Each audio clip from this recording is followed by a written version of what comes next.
welcome once again to I Need to Get a Cameraman. This is the arm piece. Now, welcome to, it's my YouTube, and I'll blog if I want to. Eventually I will get a cameraman that knows what the hell he's doing.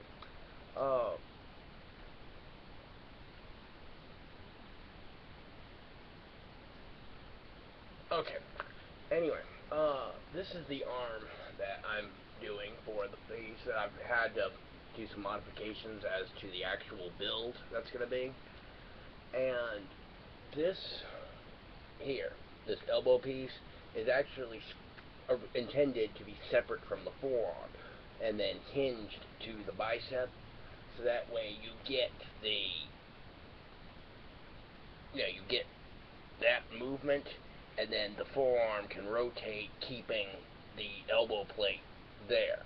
But to be honest, with the way that this is going and the time pressure that I've got before September, this is April, I think, coming up in May, so I'm having to kind of do some things, but I've basically modified. This is actually a modified Hulkbuster arm that I've turned into a forearm.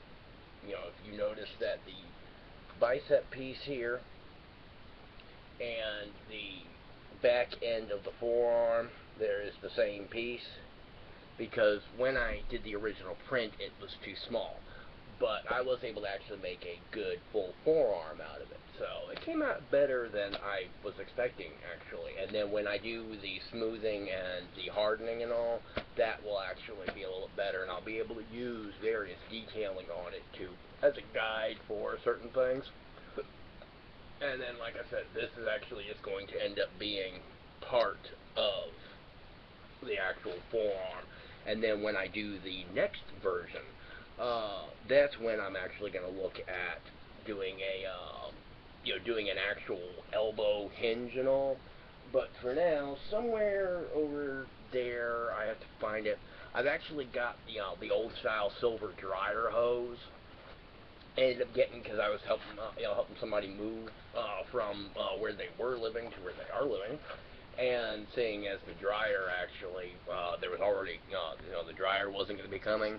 I ended up actually grabbing the dryer hose, and then what I'm going to be doing with that is basically just kind of stretching it out a little bit so that it's fully expanded. I'm not sure how you say, because expanding is outwards, but this is long way, but anyway. And then I'll actually be putting a section there, and pretty much just a quick knockoff version of the elbow piece, just do the thing. It's actually pretty common with the suit builders to use like the dryer hose for the inside inside piece of the forearm. And then I've actually seen some great articulation tutorials. Oh yeah, by the way, this is actually about half of the thigh piece. The other half ended up going on to three other boards actually.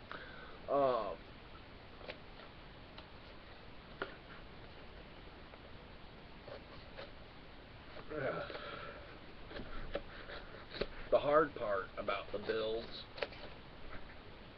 wow, almost took my damn finger off. The hard part about the build is when you're separating the pieces from your original mount. I tend to do mine very close packed, and the way they go, it's a really weird angle, so I can't just and then go and cut the pieces out like a lot of people do. I end up having to kind of cut around here and kind of bend this out of the way so I can get up into here, and so that's the most time-consuming part of it, really. And then after that, so yeah, this is actually the left thigh piece, that I'm doing. This actually came out a little bit bigger than it really should have. I probably could have taken this down by about 10% before the print. But like I said, this is pretty much a prototype. This is my Mark I big-ass tin can with flamethrowers coming out of the cave saying, "My turn." So, I will be going and refining the design of this specific suit, because this is mine. I went through and I have several hundred Pepakura patterns.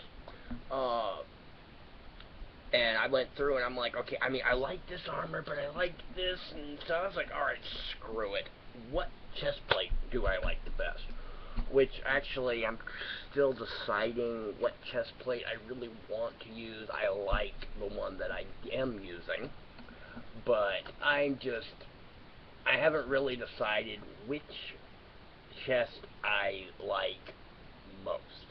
And so once I actually really end up deciding that's the chest plate that I'm going to have for my armor. The forearms,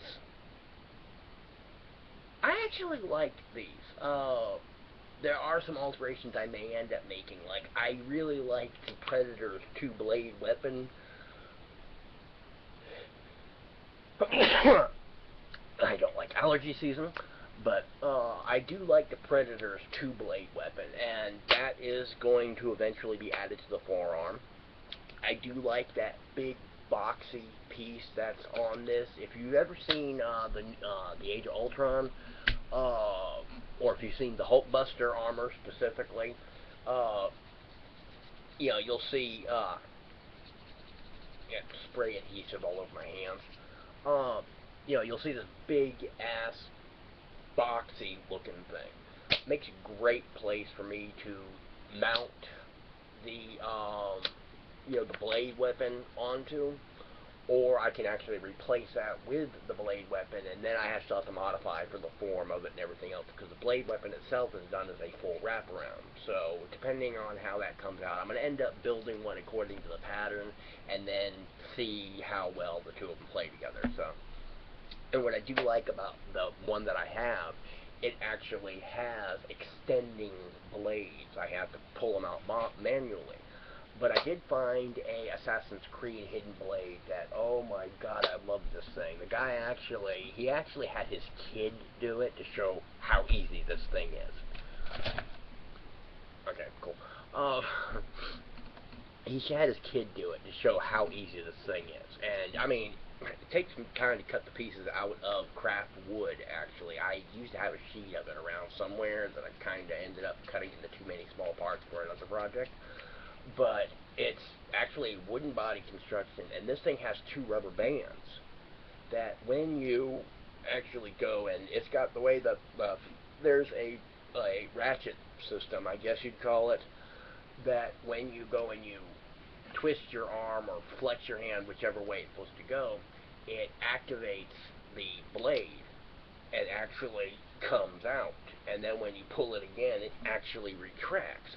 So I do like that, and I'm going to see how I can modify that to be able to put it on its side within the box, so that way I can actually make them extend. And then, because I want to play around with the Arduino anyway, and they have some really good stuff on bioelectric sensors and all, it's not hard to actually have an activation switch. Like, you have to actually be doing it, and then, however, to, do the thing. I mean, I could do a two-switch system or something.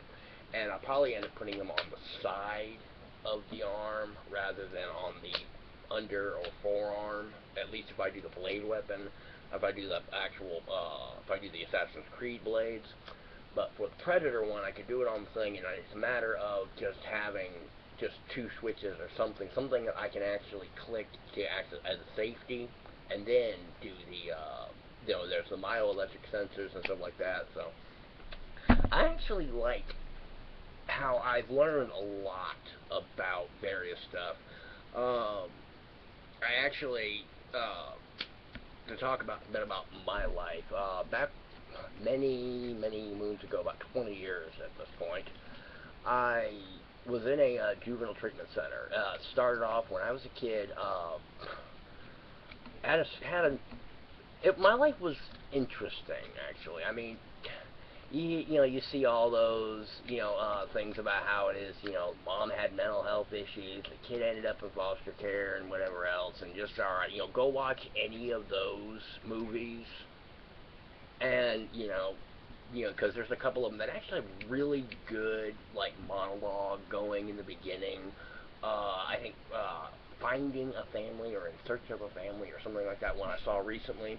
And I actually liked the way that, he was like, because he was writing this letter to a bunch of people or whatever. You've never had heard a letter like this, and let me tell you why, and my mom, went to college, and so on and so forth, and then talking about how she was bipolar, and when she was on her meds, it was great, when she was off her meds, and so on and so forth. It's a really good monologue, and you have to actually watch probably about the first, 20 minutes of the movie or so, I think, to actually catch his entire monologue, because it's kind of in sections.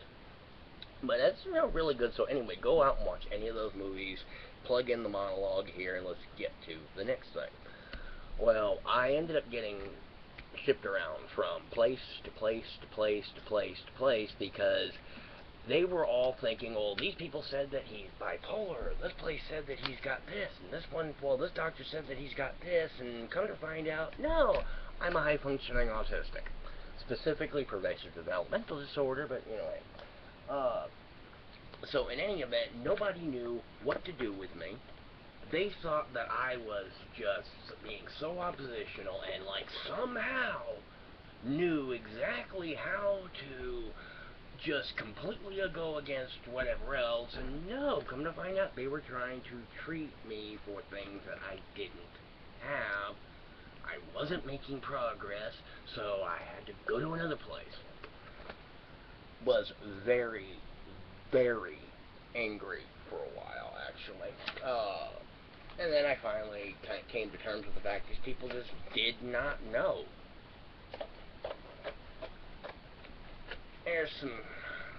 I ended up actually calling the head therapist of the last juvenile place that I was in, leaving a message, and while I'm recording this, I'm still waiting for a call back from him.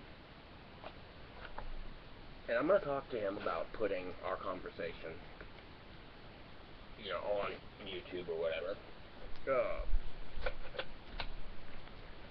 And, which I may or may not even bother with. It's just because it's for me to get closure. And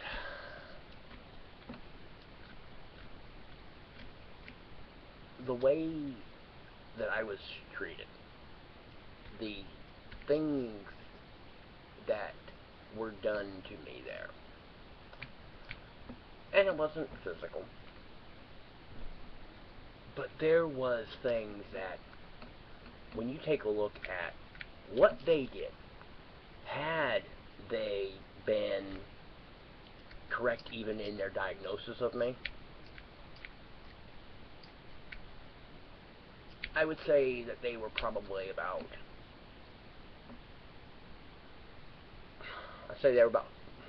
40% correct in their actions, even assuming.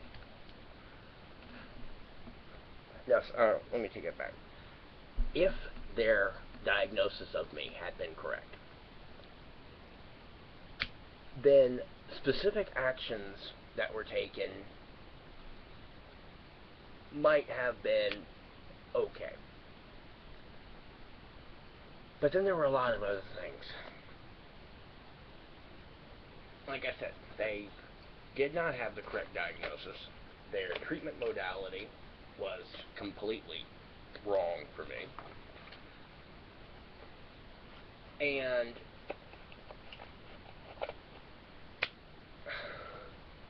it's hard to explain without getting into a lot of it. I don't want to bog this down with a bunch of sidelines and, exposition or whatever. But certain things that were done, like when Metallica came out with Metallica, or the Black Cover, or whatever you want to call that one, their last, really good album before they started to suck, back in, 93 or something like that. I ended up getting it because, I had the Shaquille O'Neal rookie card. It was like, oh my god, oh wow, whatever else, and, I ended up getting it, days before the value tanked. I mean, friggin' $200-300, and then I get the next price guide, and it was $5.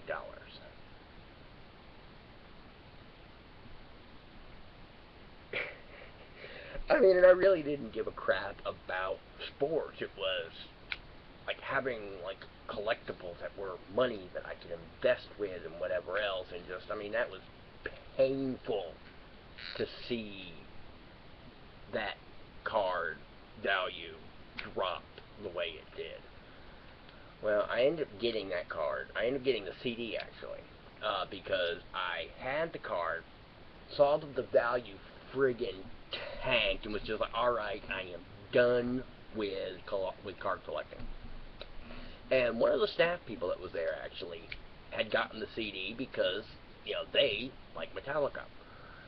And then they realized that, you know, it was a good CD or whatever else and all, but it really wasn't their taste or their expectations of Metallica. And so when I suggested, you know, hey, I want the CD, I don't want this card, yeah, I don't know if the value is going to recover, but I don't have the patience to wait for it. And so he's like, alright, fine, I'll trade you, you know, it's like, you know, you want the CD, I'll trade you for the card.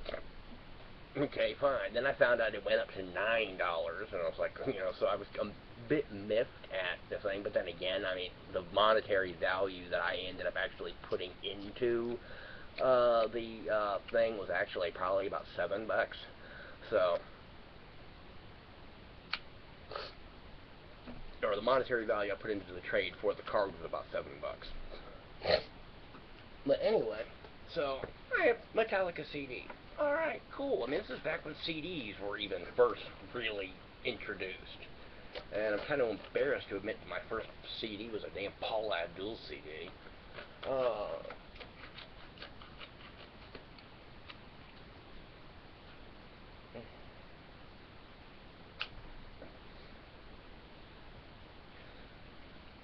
But there was a standing rule for the living unit that anything that could possibly be harmful to any single person's progress, if it set off flashbacks or abuse memories, or if it, you know, made them, or if it was one of their deviant obsessions or whatever else, nobody in the unit could have it. Period. They, because of the fact that somebody in the dorm who, come to find out that he was actually lying his ass off when he told his therapist that a specific song made him feel depressed on that one time. And this was a guy who had his own copy. They came to me and told me that they were confiscating my CD. I was not allowed to listen to it, even with headphones, because the very fact that that song had a bad effect on this other person, I could not even possess the CD and not listen to it, or listen to it with headphones, or in any way, shape, or form, not affect him whatsoever. But because it was bad for him, I couldn't have it. But then again, neither could anybody else. Fine. And then go down the road, go down time a little bit, and one of the staff people who had a collectibles business on the side, mostly sports memorabilia, but also comic book cards and stuff like that, decided that, hey, let's have this thing where I can every Tuesday night, I think it was, or Thursday night, it might have been Tuesday, I'm not sure, would come in once a week with a massive supply of cards that we could buy. Basically, it was one of those things trying to give us the feeling of actually being involved in outside affairs, even though they would actually cut nearly half literally go in with a pair of scissors and cut out nearly half the articles in the newspaper. The only reason why we even knew that O.J. Simpson was on trial was because there was a special breaking news, and the staff people didn't see that, oh shit, there was a special breaking news thing for about 3 minutes because they weren't paying attention to us. When Woody Allen was accused of his whole thing with Soon Yi, they were surprised to see that I even knew about it at all. I was like, because when I went to the doctor, it was in one of the magazines that was there and everything. But, I mean, they kept us isolated from the outside world. And I will get into some things later on with how they kept me isolated and even pitted my family and I against each other. But that's a completely different story. Back to what I was saying, that the staff person would bring in comic book cards. And I was like, hey, cool. I mean, I liked comic book characters. I loved Iron Man. I liked all these different things. I thought Psylocke was cool as hell because she had this psychic blade thing or whatever else. I really didn't give a crap about the costumes. Didn't give a damn about storylines for the most part. I liked these awesome characters and what they could do. Like Batman's gadgets, like Iron Man's armor, and just all the things that he could do with it. You know, I was actually starting to pay attention to the storylines for X-Men and things like that, and actually kind of seeing this world that Marvel had created. And I mean, I'm glad that I came across Dragon Con, you know, and the various geeks and things like that that have helped me learn about these things that I love now, because I had no opportunity while I was at Centerpoint. You know. Well, come to find out that, and you've seen Marvel Comics, you know, female characters tend to wear costumes which are slightly revealing. And I was like, hey, these actually kind of look cool. And now, when I saw these cards, I was just like, huh, you know, damn cool. You know, I like the outfit. Anyway, so what's her powers again? I was more concerned with her powers. I liked the artwork. I mean, I was actually trying to learn to draw. And then the treatment director made the decision that because these characters had a possibly sexual tone to them, that I could not have them, but that everybody else in the dorm could.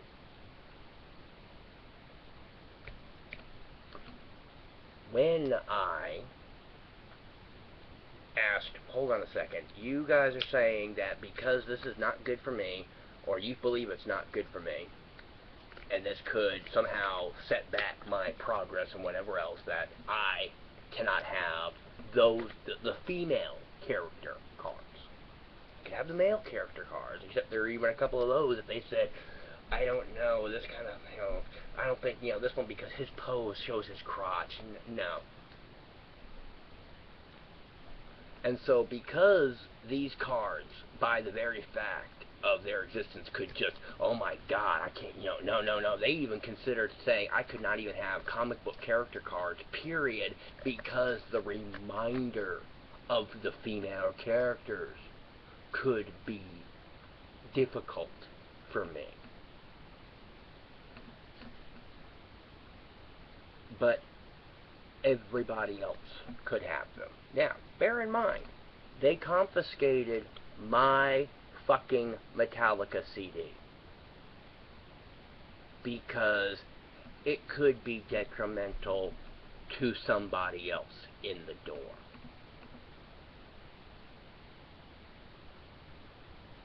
But these cards, which they felt were so dangerous and could set me into a sexual predator frenzy, were perfectly acceptable for everyone else to have.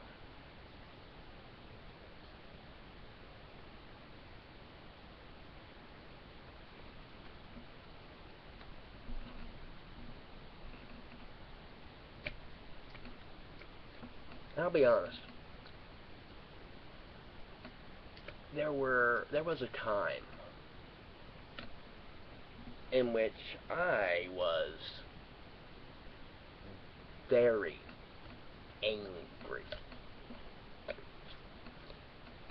at what was going on.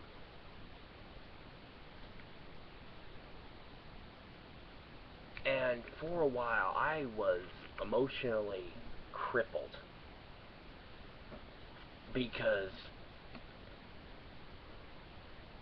I already had very little grasp of how the world worked. Was isolated from the world. And here I have all of these people repeatedly telling me how damaged I am, how much of a danger to myself and to the community I am, and how the very fact that I was getting upset about being told that I have these desires that I didn't know, but because I'm not just falling in line and saying that, oh yeah, I'm a pervert, I'm so evil, and whatever else. And I'm like, these people are telling me that we know you want to do whatever else. No, I don't want to go out and rape people. No, I don't want to go out and burn and destroy things. But no matter what I said, these are the same people that my level of behavior, my level of opposition, my level of just whatever behavioral markers you want to say, actually, and this is not just, oh, I look back on it, no, I'm like, literally, my level of behavior did not change. I was the same day in, day out. When the dorm and the general run of people in the dorm, and they, were doing okay, people were generally behaving or whatever, I was so oppositional. I was so, whatever.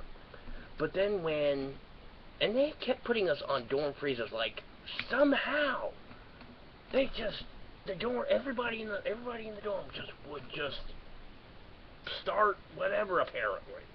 I'm like, I don't notice anything other than staff people would just start getting on people for littler and littler and littler and littler things. But somehow we are all acting much worse. And this therapist, among others, sit there and said, we notice that when the dorm is doing badly, you seem to be doing so much better. No, I wasn't. Y'all were just not focusing on me.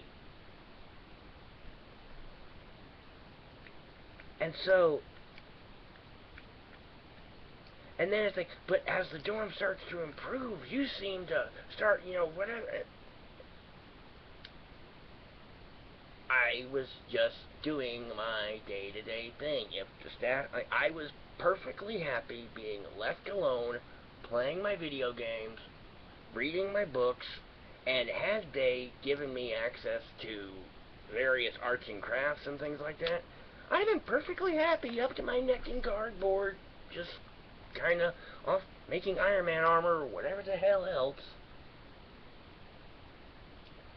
These are the same people that, because I had managed to go a week without getting yelled at, suddenly I've got 4 or 5 staff members coming into my room, which, well, let's just put it this way, was not much bigger than this, and telling me that I was now being subjected to a thorough room search because I was starting to behave so much better And that was suspicious. The fact that I was abiding by the rules was undeniable proof that I was somehow hiding contraband.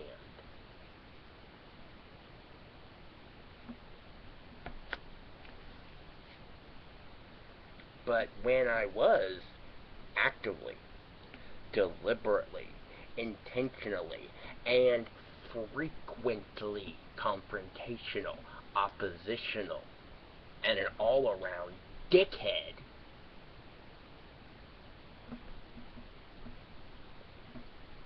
you know, they never searched my room. Half the time they would just tell me to shut up, or they'd deduct points off my whatever, and that was it. When I started to improve, because I realized that, hey, it's not good for me to be so oppositional. You know, what they're saying actually makes a bit of sense, that maybe I should actually learn to start behaving a bit better. Maybe I need to actually look at growing up some and being a bit more mature.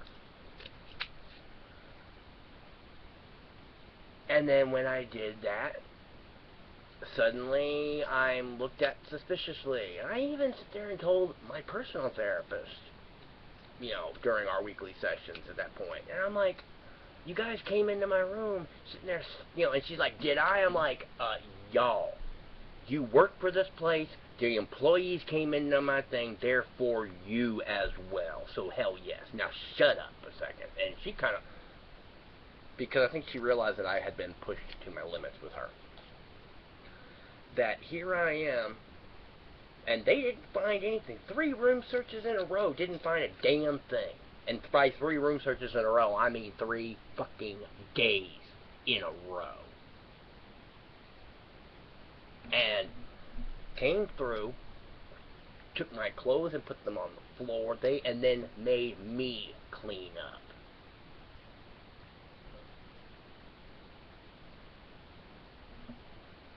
So, I told her the reason why I was not acting an asshole anymore was because I was trying to actually do what they said and improve.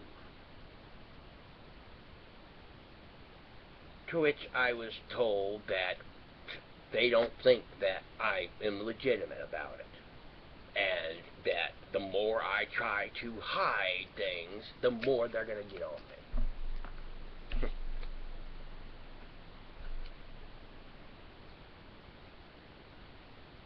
So yeah, I was very, very angry for a while. And yeah, I'm still a little bit pissed off at things because I haven't really thought about this stuff in a while.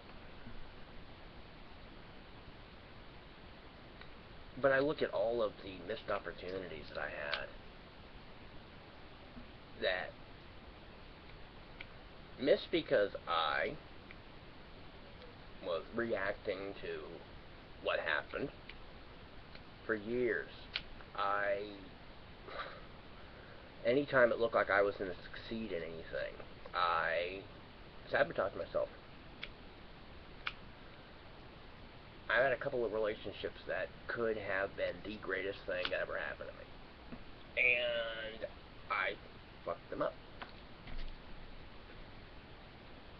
And it's like, you sit there and you take a look at pretty much any standard guy way you can fuck up a relationship.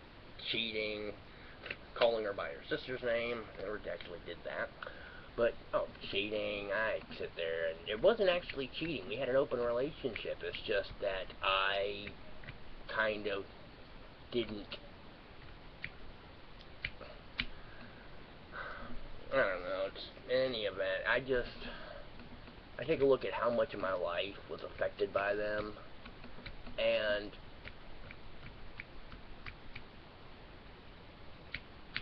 you know, I mean, now I'm doing good. Married, you know, actually starting a craft, you know, actually starting a costuming and prop replica business, actually stable. I mean, I am in a position that the particular therapist that I am waiting to talk to again swore up and down that not only would I never get, but that I didn't deserve.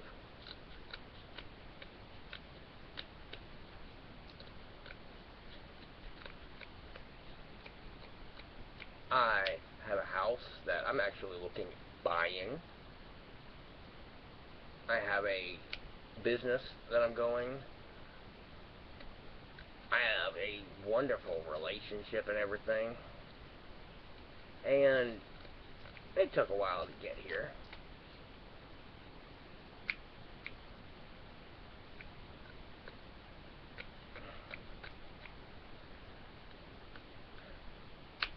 But, you know, and I'm still going to promote my YouTube and everything.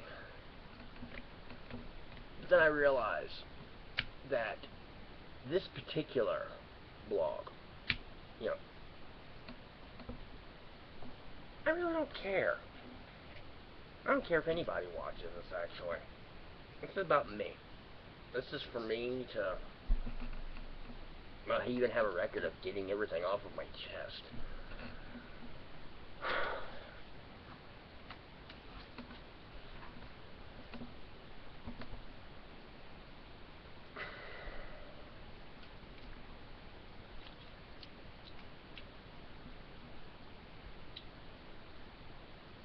I mean, I look back on my life and I see how much of my life could have been different had anybody known what was actually going on with me.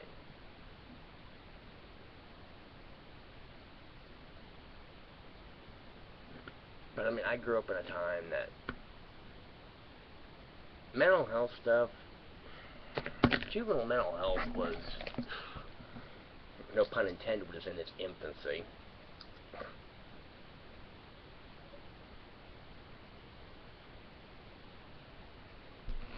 Autism wasn't even understood. And so I really can't bring myself to be really that angry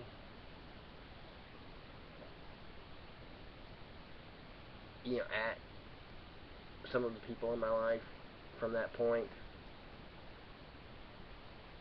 I am upset about a few things. And I am concerned about the children that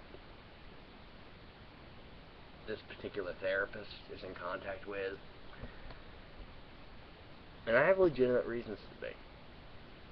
Now, I'm hoping that everything is okay, that they actually do right by the people that they are responsible for.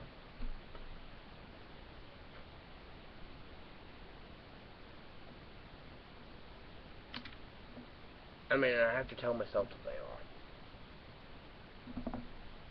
Because after seeing what this particular person is capable of, I have to tell myself that it's because he didn't know. Because for somebody to do what he did to me, and what I saw him do to other people, other kids at that program, the only way I can let it go is to tell myself and to believe that he didn't know what he was doing to us. That he didn't understand the effect because he didn't know that I was a high-functioning autistic. Because to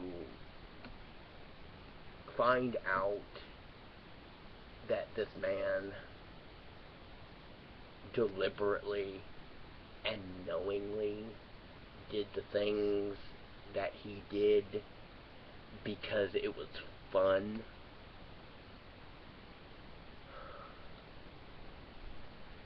there's too much evil in the world for me to dwell on that kind of stuff, and like I said, I mean, I hope that it's just because he just didn't know. And I have my own life and my own, just everything now. And so there's nothing that he can do to me. There's nothing he can do to my family. And I bring myself back to the here and now, and I focus on the here and now rather than the what it is that and how many children he may have destroyed in the past 20 years.